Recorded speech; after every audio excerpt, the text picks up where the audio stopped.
Hi, friends. Welcome. My name's Alexis. I work at code.org, and you are here with us today. I want you to welcome you to my Journey Chats. Today, I'm here with my friends Joel and Tomas, and I'm actually coming to you from Walt Disney World Resort in Florida.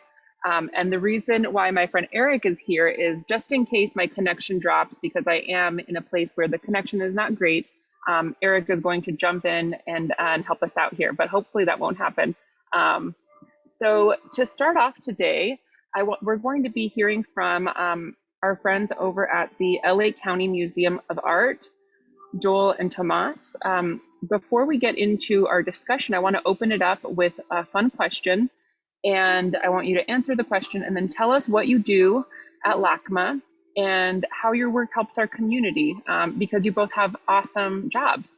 So the question, and I'll be the first to answer it. When you were in, actually, I'm sorry, I forgot one piece.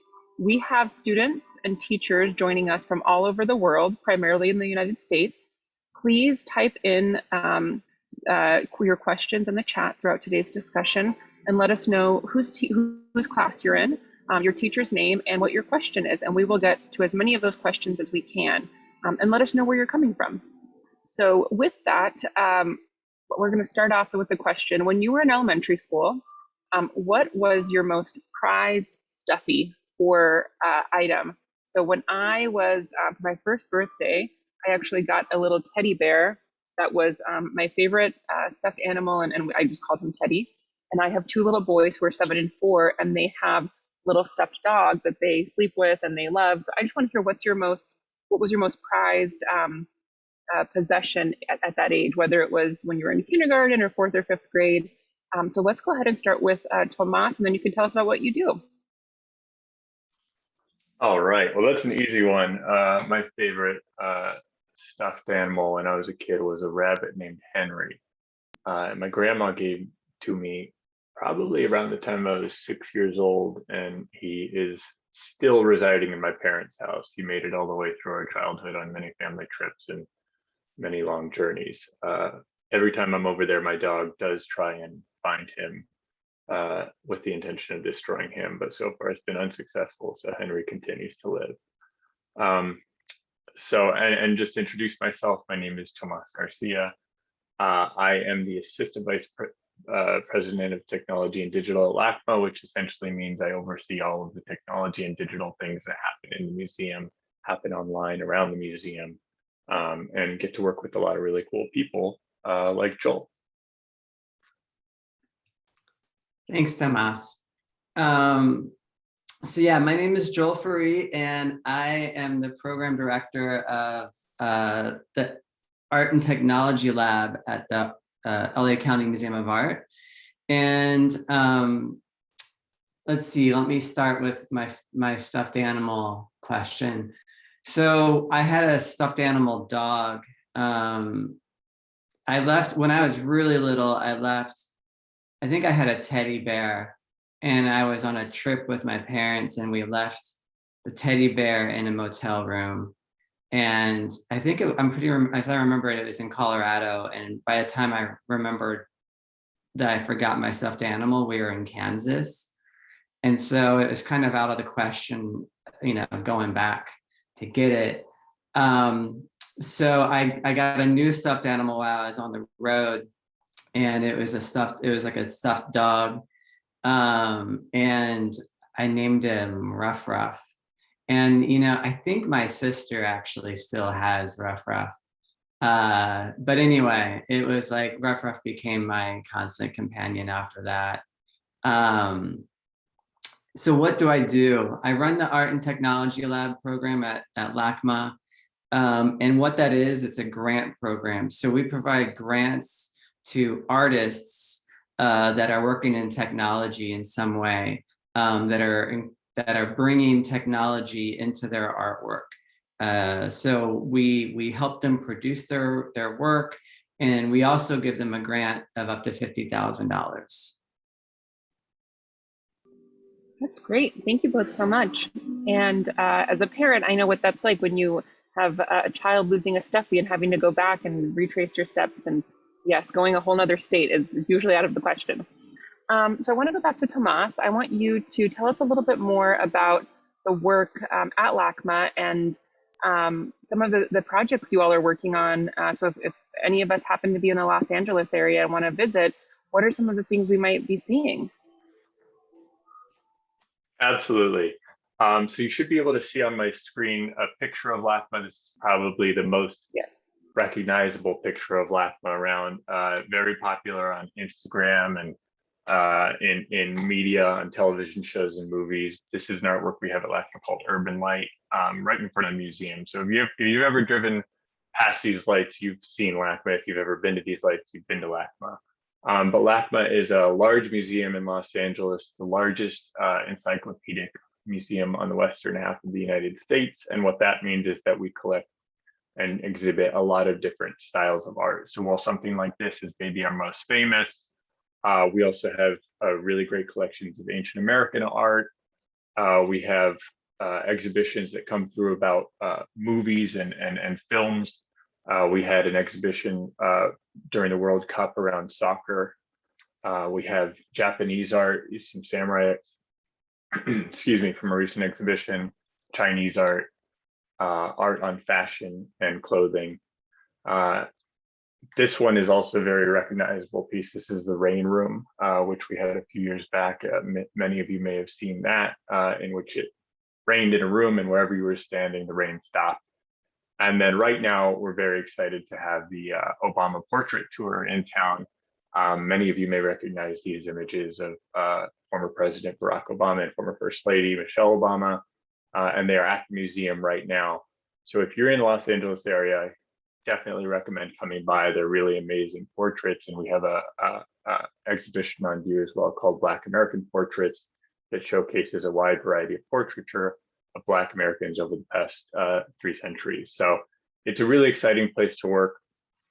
It's a really meaningful museum for our community because it showcases a lot of different art of different cultures, different places, and sort of helps to give the community more information and context around why that artwork exists, why it's important, and why we should be considerate and aware of other cultures, other artistic forms, and just maintain a positive and open mindset as we look at art and look through our history.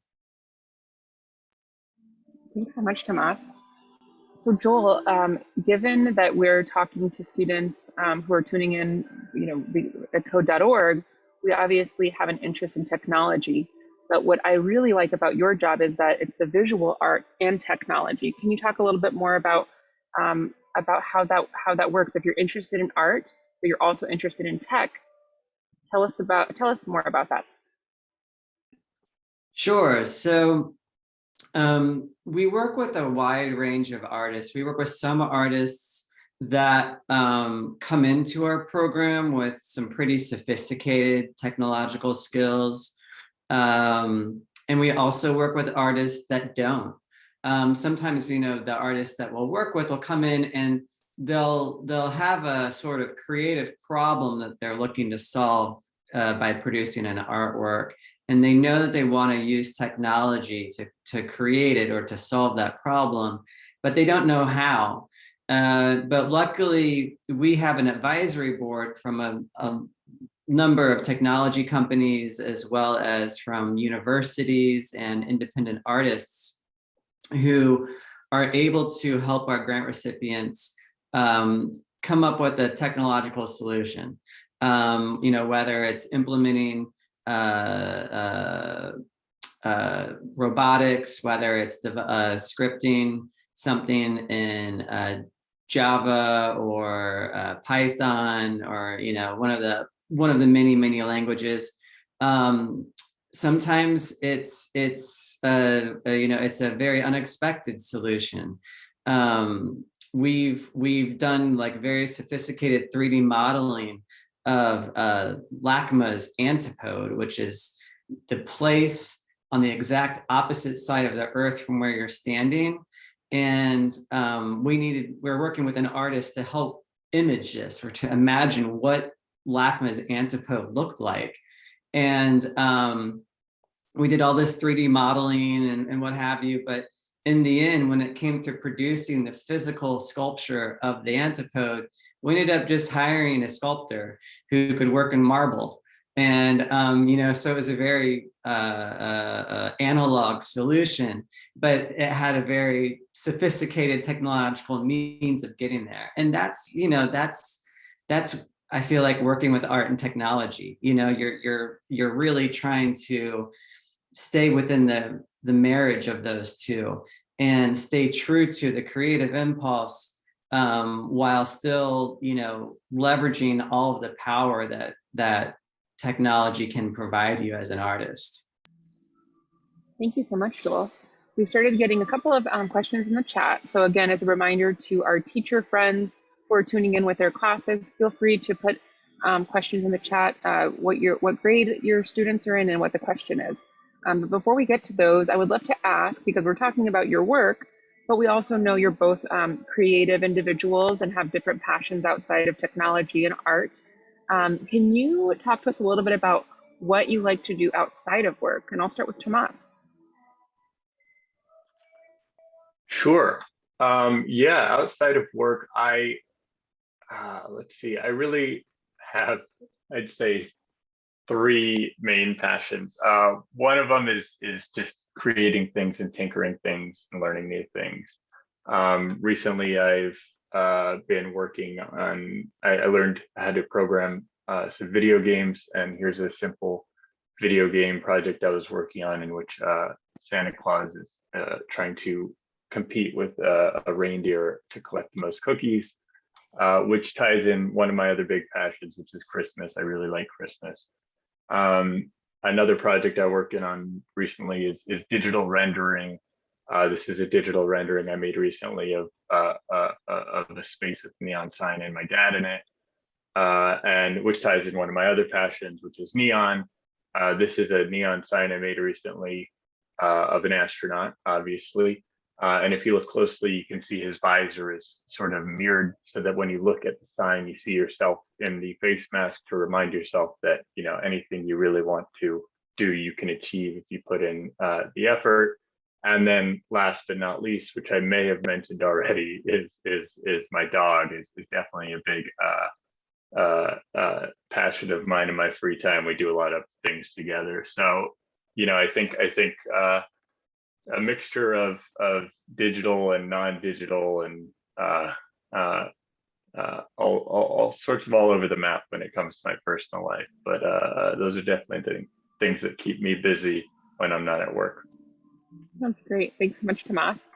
And I'll ask you to stop screen sharing because I want to see maybe Joel has some interesting things to show us. So Joel, what do you do outside of work, and what kind of projects are you working on? For me, I there's kind of two other things in my life. One is I like to go hiking or biking out in the wilderness. I like to try and find a place on the map that is like one of the most far away, remote locations that is like, within a day's worth of driving distance. And then I typically will go there and I'll spend the night there, and just really kind of enjoy the peace and quiet, the solitude, the landscape, and and also just the temporary disconnect from the internet and from technology. It's just a nice way to kind of clear your head and recharge your batteries. So that I think is one of my favorite things. And I'll spend right before doing this, I'll spend countless hours studying the map and trying to figure out what the lay of the land and how to get there and everything.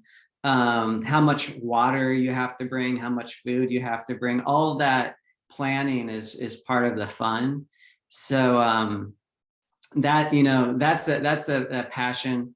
And then I guess my other passion is buying old bicycles, taking them apart, and then rebuilding them. So I think my computer will stay awake. I could show you my workshop, which is actually right next to my office. So, Yes, please. We would love to see that. We would love to see your workshop. okay, hang on one sec.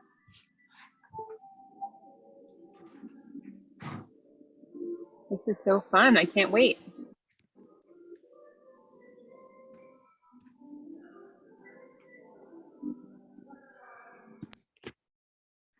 I'm gonna get like an impromptu tour. So this is the garage. Let's see if my cat's awake. My cat lives in the garage.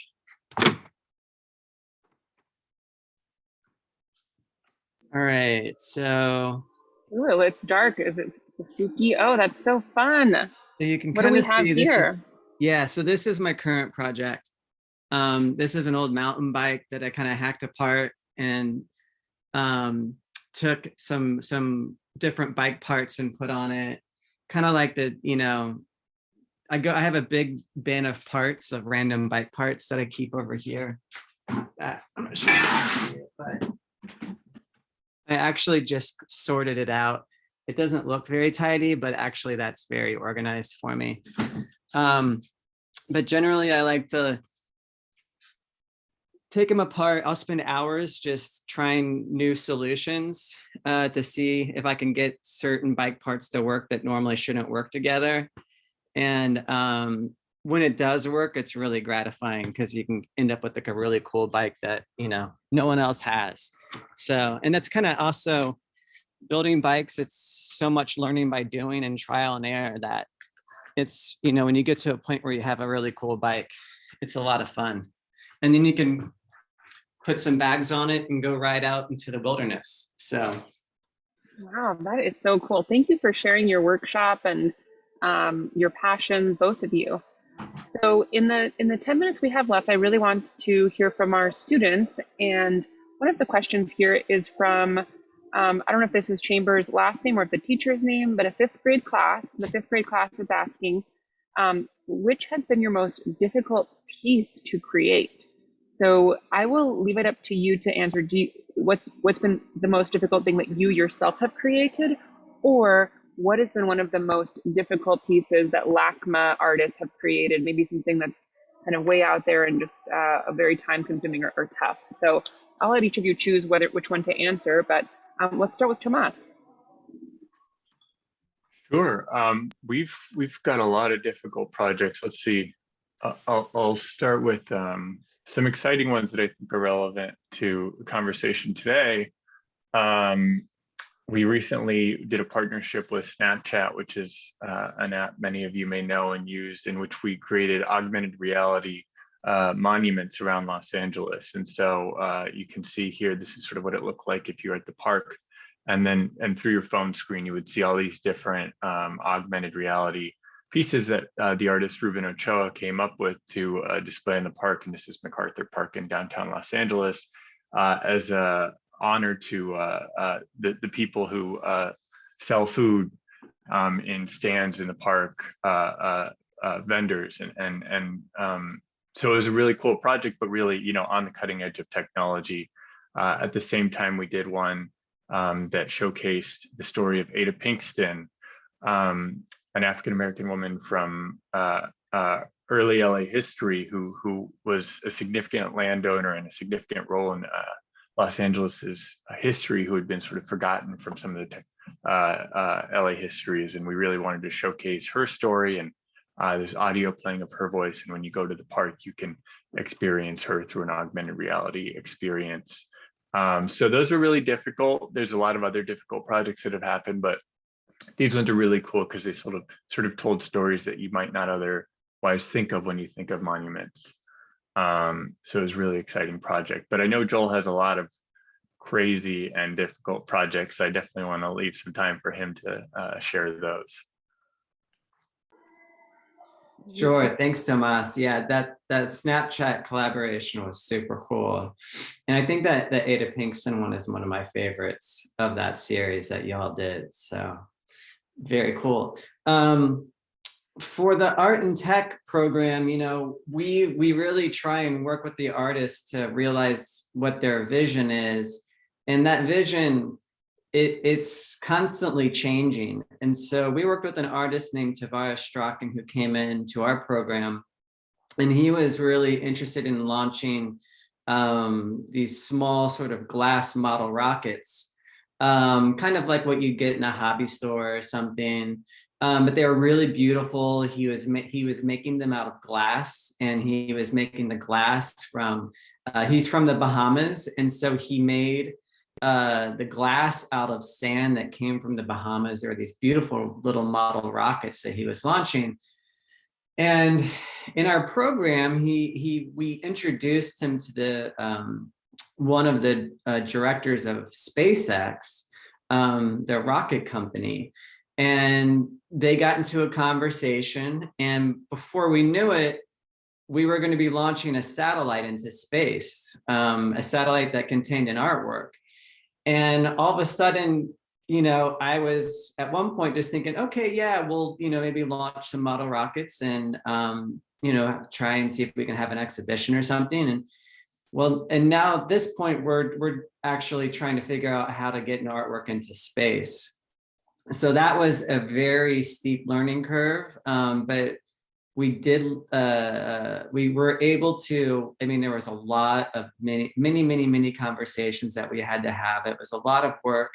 It took us 5 years to do this, just to make the satellite, to meet all of the requirements for an artwork to be in space. There's certain materials you have to use.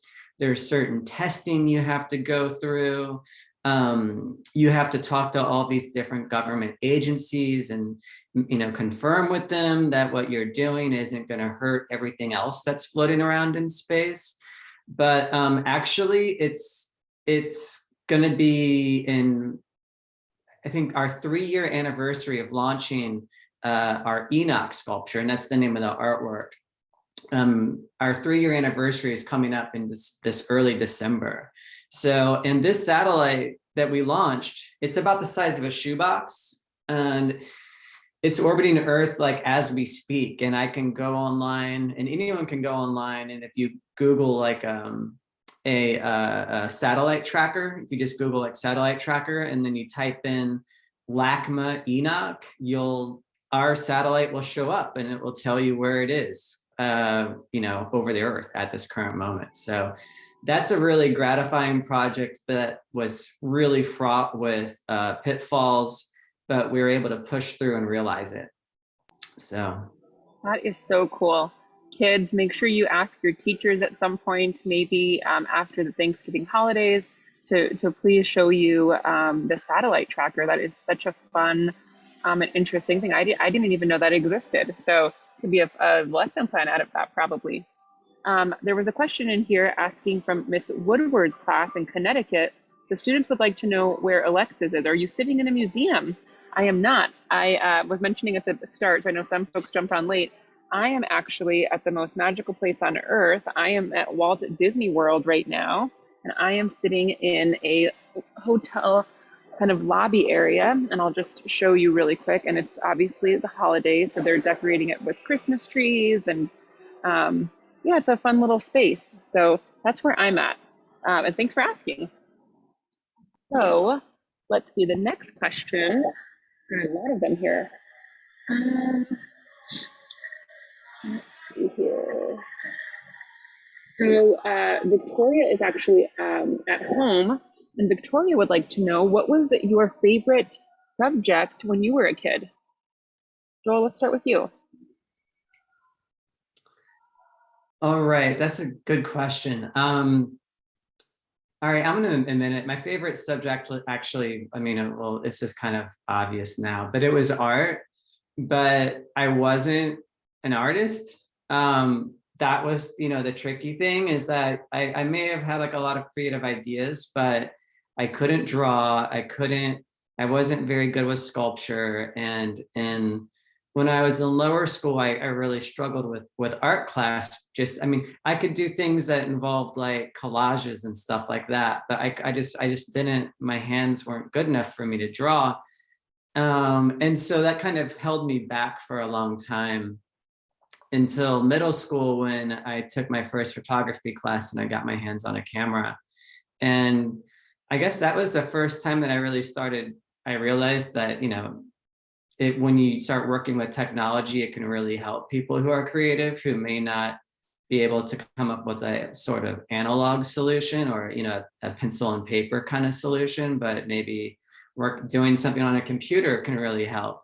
And I was one of those kids that, technology really helped them find a way to express themselves. And so, yeah, that was sort of my earlier interests.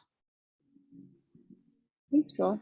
Tomas, what did you enjoy studying in school, or what was your favorite subject? You may have been able to tell from my response on the Snapchat augmented reality project, but history was my favorite. I really love, looking back in time and finding interesting stories, all of the interesting people that have come before us, understanding how we got, to the world that we live in today, and really just appreciating, the all of the things that we've accomplished, all the things that we can learn from, and just look through that deep through history and try to apply those things to our lives. At the time, I wasn't keen on subjects like math because I didn't understand how they applied. But as I got older and realized, that like math is everywhere and everything we do like has some element of math in it. Even like Joel was saying with planning a camping trip, I also really started to appreciate math just because it was something that, once you sort of understood it, you could use it every day. And it wasn't always, something you'd have to write out on a chalkboard or a piece of paper. You could really just, think about it in your head and it'd help you get through your days. So those are probably my top two. Thanks so much. We are almost out of time here, but there was a question again from Chambers' fifth grade class. I don't know, Joel, if you'd be able to answer it live. If you just click on answer live in the Q&A and type in what the name of the satellite is. The students were asking about that. Oh, sure. Let me see. Yeah, so you just click on Q&A and then you scroll down to Chambers' fifth grade class and then type answer and then answer live. Oh, So yeah. in the last minute, thank you. So in the last minute, one question, and please keep it brief since we are almost out of time. Who helped you along your journey? Who was the person that helped you most achieve your success and get to where you are, Tomas? Yeah, there's so many people. Obviously, my parents, my grandparents, all the people, family, but also teachers. Teachers have been huge along the way. Always there to sort of support when you have questions and push that curiosity, the natural curiosity. And so I definitely think my teachers along the way. And then, as I started working, my bosses, a boss that Joel and I both had, Amy, was a really big influence on me, and I know on Joel as well. And definitely really just, a teacher for me as an adult, someone who encouraged me to continue exploring curiosity and let me know that my ideas mattered and supported me. Thanks so much, Tomas. And unfortunately, we are out of time. But I think that was a great ending to a really fun chat today. Again, thanks to all of our friends and all of our teachers and classrooms who tuned in from all over. And thank you so much to LACMA and Joel and Tomas for giving us of your time. And everybody who asked questions. I want everybody to have a great day. And please continue exploring your passions and interests. Bye, friends. Thanks, everyone. Have a great day. Thanks, everyone.